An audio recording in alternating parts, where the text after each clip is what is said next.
What's good, YouTube? It's your boy Lowkey OJ back with another video.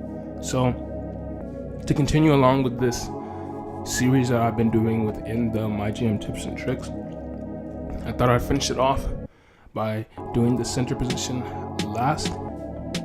And yeah, let's get right into it. So starting off at number 5 on this list, we're gonna go to the champions, the guys who won the NBA championship this year, the Golden State Warriors. So as we go to the Golden State Warriors, we're going down and we're going to check out JaVale McGee. Now JaVale McGee, 28 years old, he's a rebounding specialist, very athletic, can't shoot at all. So if you wanted a player that can shoot a little bit off the bench, he's not your guy. But if you just wanted somebody that you could lob the ball up to and would run the floor really well, JaVale McGee is your guy. He can't do anything else except for that. And his post defense is alright, but it's not the best. But the thing with him is his pick and roll defense and his block. His block is where you're gonna want him the most. Pair that with his athleticism, and you have a good center that can run with the second team coming off the bench at number 5, which is JaVale McGee. And to be able to get him, you don't have to give up too much. Surprisingly, you can get him really easy. You can get him just by, for example, as you can see over here, Roddy Mcroberts, James Johnson. But really, you could just get rid of James Johnson, put it in the 2020 first round pick, which I've said in previous videos. The 2020 first round pick doesn't really hold much value due to the fact that if you have a good team by 2020, you should have a good team by 2020, then that pick means basically nothing. It's irrelevant, because anything outside of the top 15, really top 10 in Mygm, the picks will not translate into any good players.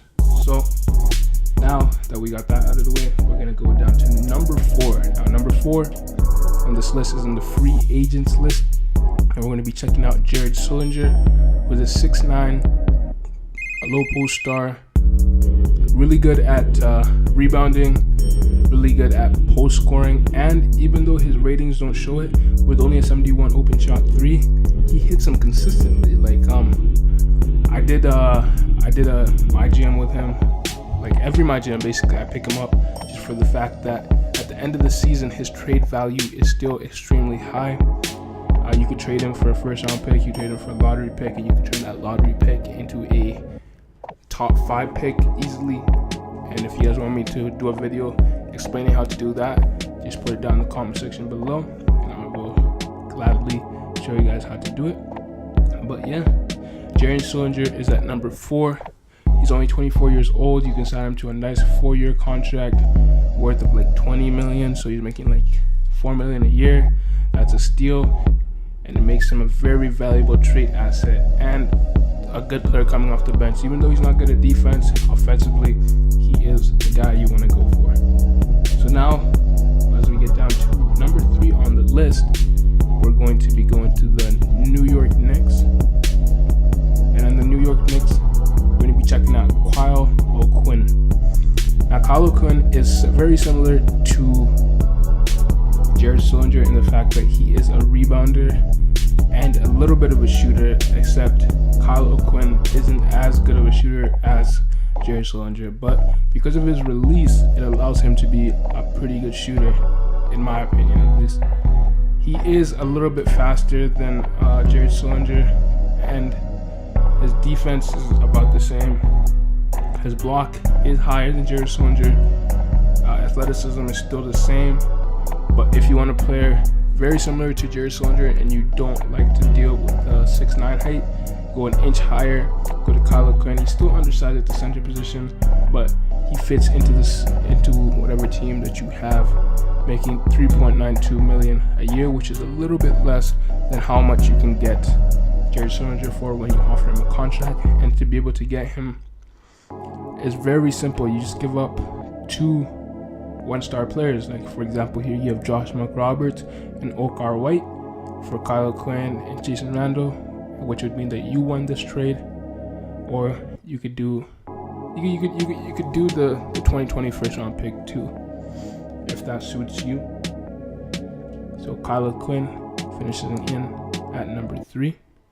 As we go down to number 2 on this list, we're going to be checking out my Los Angeles Lakers, who will be making the playoffs this year. Whether they get Lonzo Ball or Josh Jackson, whoever they get in the draft, or if they trade that draft pick and get Paul George, either way, we're making it back to the playoffs. I think D'Angelo Russell, gonna be more consistent this year. Randall, he's looking in shape. He's looking like he's gonna come in, be a beast.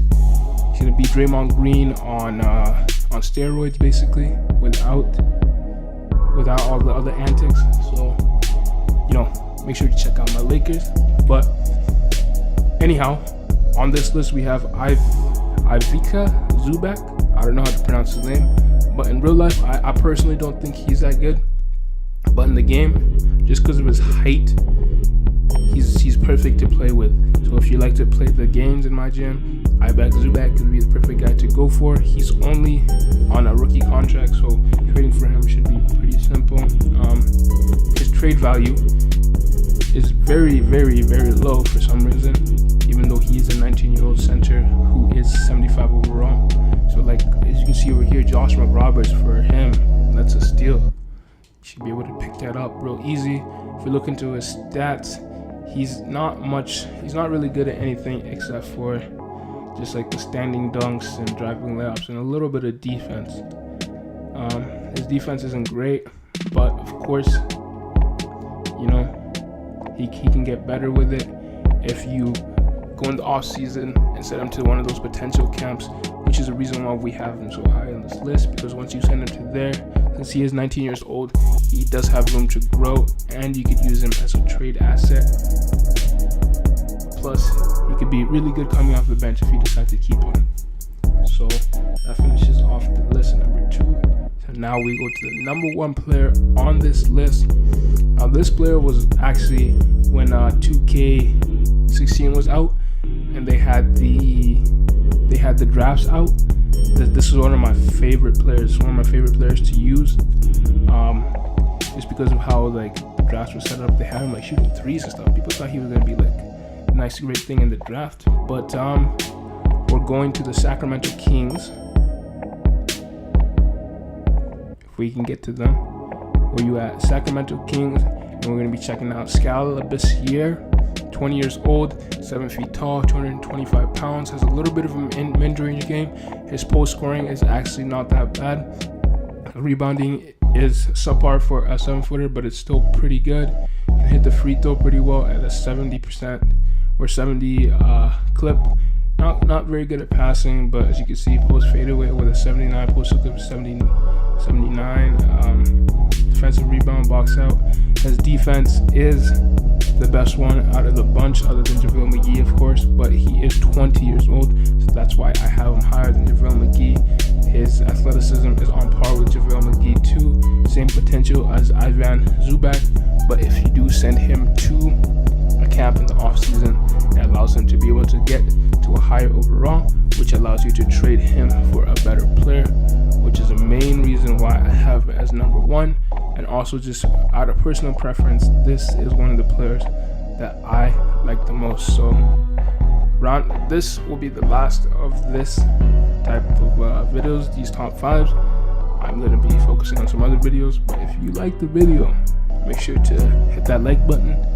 If you have any difference of opinions, you know what I mean. If you got some other guys that you like to use in that center position, just make sure to comment down below. And other than that, subscribe if you like this type of content, and I'll see you in the next video.